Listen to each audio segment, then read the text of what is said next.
Ground folks, we have another video. This customer called and said the AC unit stopped working 2 days ago. This is our first time here. As far as the brand, this looks like an ICP just by taking a look at it. Serial number E17, so this unit is definitely less than 10 years old. I want to say it's about 6 or 7 years old, not too old. Inside, as soon as we got here, my fan was running, but nothing outside ran. As far as history on this unit, guys, the customer said that another company came out last summer, I believe, to replace the thermostat, but nothing was done to their knowledge as far as outside. And when I got here, guys, as you can see, my contact is pulled in, but I'm not getting any action with my fan motor or my compressor. So what I want to do first is check for my incoming power at my contactor, and I got nothing. Now, as you hear me say a bunch of times, I want to trace my power back, and my two incoming wires are on the inside. Those are my two line sides. So I'm checking my power coming from the breaker to my disconnect, and I have nothing. So next, what I want to do, guys, if I had power at the disconnect and nothing coming out of it, then if this disconnect had fuses, that would probably be the culprit, or maybe the handle is broken, or maybe one of the connections are off. But guys, if you don't have power going to your disconnect box, then that pretty much eliminates everything out here. That means we have to go back inside and trace power. I'll see you guys in a little bit. All right. Bingo. And yeah, that's not good. This should be on. And luckily, that's labeled AC. So let's go back out and let's try this again. And guys, once again, I have my handle out because anytime I restore power at a breaker, I always keep my handle out at the disconnect so I can test everything to make sure that even with the unit off and the breaker in, that I have power at leaving my breaker going to my disconnect box. So same deal, two inside wires are my line side, and I have 240 leaving my breaker going to my disconnect. So this pretty much eliminates the breaker itself or the wire that's coming from the breaker to the disconnect. Now, guys, I don't know if this compressor or what caused that. It didn't look tripped, by the way, so I gotta ask the customer if maybe someone else was working near that breaker and they accidentally turned it off. And another thing, guys, what I did, I just hooked on my low side gauge. I wanted to make sure that this unit wasn't flat on charge, because another thing this unit does, and this is a straight AC unit, this unit does have a low pressure switch and a high pressure switch. I just hooked my low side on to make sure that this unit wasn't flat on charge, because if this unit was flat on charge, this pretty much rules out everything inside. That would pretty much means that this unit is flat on charge and the low pressure switch is keeping the contactor from engaging. But that's not the case, guys. This unit has refrigerant in it, and I have 240 now. So now I want to pop this bad boy in. And most importantly, guys, what you want to do is you want to take the total amp draw of the unit.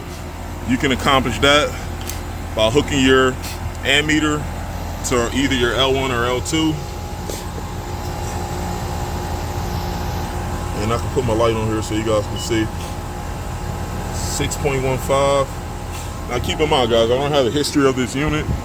I don't know if they had like any power outages before, but most importantly, I want to make sure that when we turn this unit on, it's not overamping. And inside you have a double pole 20 amp breaker, which is little minimum circuitry is 17.6. So I guess a double pole 20 is okay. Typically you'll have a double pole 30, but once again, this isn't a fused disconnect, but my amps aren't crazy. And guys, by the way, it was 60 degrees this morning. The high for today in Philadelphia is about I believe 85, and right now it has to be at least in the 70s. So guys, what that means is it's not cold outside right now, so this unit is definitely under a load, meaning there is some type of heat or humidity to remove outside. So by me testing this unit now, I should be able to get somewhat of an accurate number. And I want to definitely make sure that my amps don't keep climbing. And guys, that's another important thing with when you restore power, meaning when you restore the breaker, power to the breaker, when you check for amps, you definitely don't want to see the amps continually go up, because, and the good thing is this unit turned back on. If this compressor was shorted to ground, that breaker inside would immediately trip when I turned the power back on, but that isn't the case. It looks like we stopped at 6.23 and we're like going down. So yeah guys, I think at this point it must have been a mistake. Maybe someone accidentally killed power to the breaker. The unit seems to be running, and also this is R410A. As you can see, we're slightly higher than the 40-degree coil.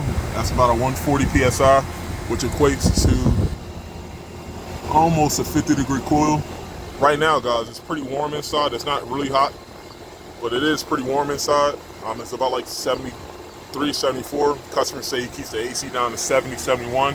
So there is a relative heat load inside. So my prediction here, and I don't have my hot side hooked up, I'm just showing you guys the low side. I predict that once this unit runs for a couple hours, once the humidity goes down relatively inside, then our low side is going to probably drop closer to a 40-degree coil. But anytime you fix the AC unit, you could always expect higher suction pressure, just due to the fact that there's so much humidity inside and the AC unit has to work. But most importantly, you should never have, on R410A, you should never be at freezing point if you're testing the AC unit above, let's say, a 70-degree day. So today is definitely warm enough for me to get an accurate number. So I just want to run that by you guys so you know. And yeah, my amps are not climbing, so I'll definitely go back inside guys, and I'm going to definitely ask this customer what was going on as far as if any work was done. But most importantly, I'm going to let him know where the breaker is for the AC. So if anybody does do any work near the breaker, hopefully they'll know to turn it back on, and now the customer will know to turn it back on. But while I'm here, I'll definitely ask about the maintenance history. If no one came out to do the maintenance, this would be a good opportunity to do a service, check the filters inside. And as you can see, this is straight AC, but we have a board out here. But like I said guys, this is a pretty simple diagnosis. We started with no power at our L1 and L2. We went back, found our fault, which was just a breaker being off. And yeah guys, this is a pretty simple service call.